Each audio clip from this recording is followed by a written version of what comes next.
یہ شاہد خاقان کو بھی انہوں نے مجبوراً بنایا تھا، آپ کو پتہ ہی ہے۔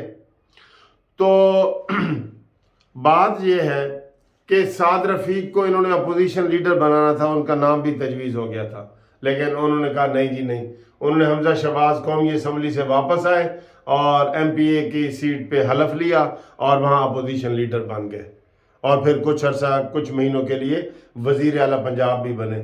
اور یہ سعد رفیق کا حق تھا کہ سعد رفیق کو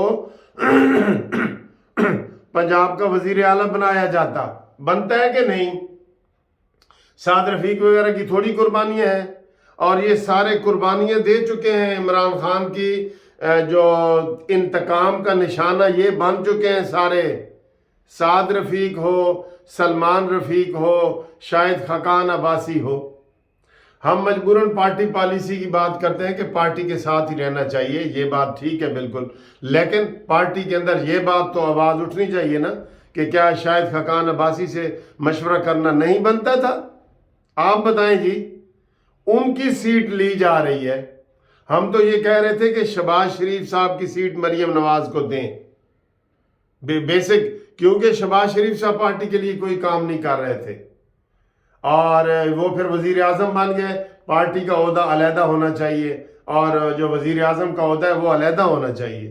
تو انہوں نے جناب وہ نزلہ گرا ہے شاہد خاقان عباسی پہ، ان کی سیٹ مریم نواز کو دے دی گئی ہے، جس سے وہ ناراض ہوئے ہیں۔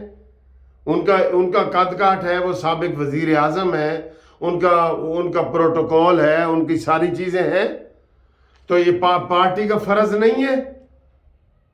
پارٹی کے اندر بہت بڑا گروپ بن چکا ہے اس وقت اندر کھاتے، کیونکہ ادھر یہ ہے کہ جو آواز اٹھاتا ہے نا اس کو پارٹی سے نکالو، یہ چاہے عمران خان کی ہو، کوئی بھی ہو۔ یہ شاید یہ شاہ محمود قریشی اور اسد عمر کی لڑائی آپ کے سامنے ہے، لیکن یہ شکایت نہیں کر سکتے عمران نیازی کو۔ نیازی تو سب سے بڑا ڈکٹیٹر ہے نا پارٹیوں میں، اس کے تو اولاد ہے نہیں۔ ابھی بھی دیکھیں جب اس کی نااہلی کی بات ہو رہی ہے تو کیا خبریں آ رہی ہیں در پردہ خفیہ کہ وہ پنکی پیرنی کو بنایا جائے گا، جی پارٹی کا صدر پنکی پیرنی کو بنایا جائے گا۔ تو یہی چیز ہے، اس کے بیٹے ہوتے تو وہ ہوتے۔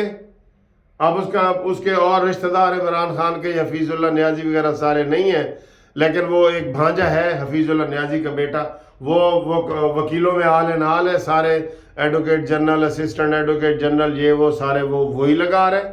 یہ ساری پارٹیوں میں ہے، یہ ساری پارٹیوں میں ہے، بری بات ہے۔ اور خاص طور پہ شاہد خاقان عباسی کے ساتھ زیادتی ہے، کیونکہ ان کا عہدہ مریم نواز کو دیا گیا ہے اور ان سے پوچھے بغیر دیا گیا ہے۔ یہ اس کے اوپر ریکنسیڈر کریں پارٹیاں۔ یہ ڈرائنگ روم کی پارٹیاں بنی ہوئی ہیں، ساری کی ساری ڈرائنگ روم میں فیصلے ہو جاتے ہیں، لو جی منصف صبح تو جناب پارٹی کے صدر ہوئے گا، جی منصف، چاہے میرا کوئی کام ہے یا نہیں ہے۔ تو یہ مفتاح اسماعیل کا آپ کو پہلے پتہ ہے کہ وہ علیحدہ ہو چکے ہیں، ان کو بھی عہدے سے ہٹایا گیا ہے اور اسحاق ڈار کو لایا گیا ہے، کیونکہ اسحاق ڈار یہ کہتا ہے کہ جی یہ مفتاح اسماعیل صاحب یہ کہتے ہیں کہ اگر اسحاق ڈار نواز شریف کا سمدی نہ ہوتا تو یہ مجھے کبھی بھی نہ اٹھاتے۔ اور اب وقت نے ثابت بھی کر دیا ہے کہ اسحاق ڈار کے آنے سے بھی معیشت میں کوئی وہ سنبھالا نہیں آیا، جس کی وجہ سے مفتاح اسماعیل کو ہٹایا گیا ہے۔ مفتاح اسماعیل بھی پارٹی کے بہترین ورکر ہیں، لیکن اب یہ بات آج سامنے آئی ہے کہ شاہد خاقان عباسی نے استعفیٰ لکھ کے پارٹی کے صدر کو دے دیا ہے، اور اس سے پہلے یہ بات ہمارے علم میں نہیں تھی، کسی کے بھی علم میں نہیں تھی۔ تو آج تو یہ بریکنگ نیوز چل رہی ہیں، لہٰذا اب یہ بہت بڑا مسئلہ ہو گیا ہے۔ مفتاح اسماعیل صاحب بھی ہیں، وہ ایک گروپ بنا چکے ہیں جس میں مصطفیٰ نواز کھوکھر اور یہ پورے 1.5 مہینے کی یہ پوری وہ جو ہے نا محنت ہے، اور 1.5 مہینے کی انڈر گراؤنڈ ساری کوشش ہو رہی تھی، جس کی وجہ سے یہ ساری چیز سامنے آئی ہے۔ پارٹیوں کو سوچنا چاہیے، بالکل سوچنا چاہیے۔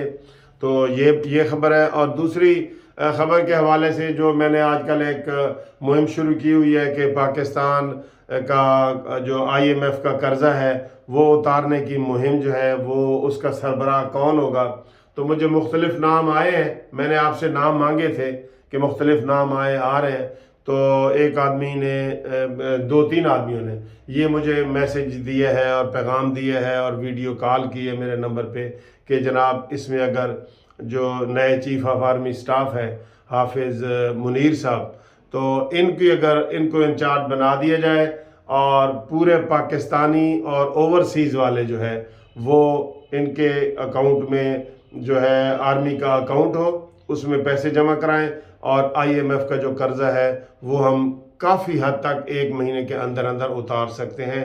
یہ باقاعدہ قوم سے آ کے اپیل کریں کہ IMF پاکستان ڈیفالٹ ہونے کے کنارے ہے، پاکستان بیمار ہو گیا ہے، پاکستان بستر مرگ پہ ہے، پاکستان ڈیفالٹ ہونے جا رہا ہے، اور پاکستان کے لیے چندہ دیں۔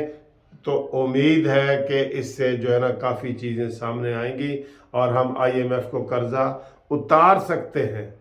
یہ آرمی چیف کا نام لیا ہے، آپ اس کے بارے میں جی مزید اس کے اوپر کمنٹس کریں، یہ بہت ضروری ہے، اس ٹاک کو آگے پھیلائیں، اور یہ ہونا چاہیے کہ ہمارا پاکستان ڈیفالٹ ہونے سے بچے، اور آرمی چیف اگر آتے ہیں تو کیا یہ کامیاب ہوں گے؟ آپ مجھے اس کے اوپر مشورہ چاہیے آپ کا۔ تھینک یو ویری مچ، خدا حافظ۔